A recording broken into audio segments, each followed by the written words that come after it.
कितने And आश्चर्य की बात this है। is the golden और idol, ये सोने की and मूर्ति in है front और of this उस golden प्रतिमा के idol, सामने जो है डांस ऑफर किया dance जा is रहा है। being ये रावण offered टेम्पल in है Bangkok. बैंकॉक में। It's सामने a आप Ravan temple in Bangkok.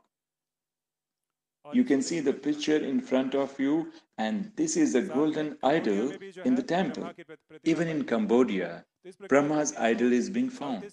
So if we give a thought on this, then India, Southeast Asia, and in other foreign countries, there are evidences about remembrance of Brahma. Even in today's time, when we talk about something, we say that this thing is from Baba Adam's era.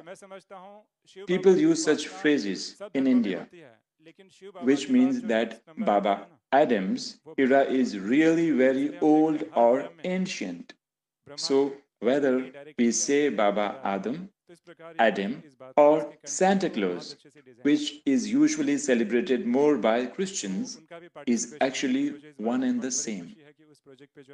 So, according to my understanding, Shiv Baba's worship is done in every religion, but after Shiv Baba, the next person who is remembered is Brahma Baba. And that is why we are seeing that in every religion, Brahma is worshipped directly or indirectly. This is how this project will be covering all these things. Om Shanti.